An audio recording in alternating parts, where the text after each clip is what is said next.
Nagpapasalamat po kami ng wala na kami po maihihiling sa inyo, kundi magpasasalamat na lang sa binigay niyong tulong sa aming barangay at na sana nga po hindi kayo magsawa na katutulong po sa aming barangay. Thank you po, Mayor. God bless.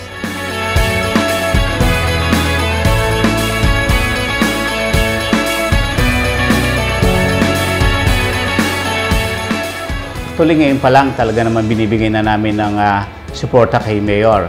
Dahil nga sa nakikita namin, hindi lang naman ang Barangay Balanting kanyang tinutulungan. Nakita naman natin ang performance ng ating butihing Mayor, ang Tarlac City, kung napakalaki ng pagbabago, napakaganda ng Tarlac City ngayon.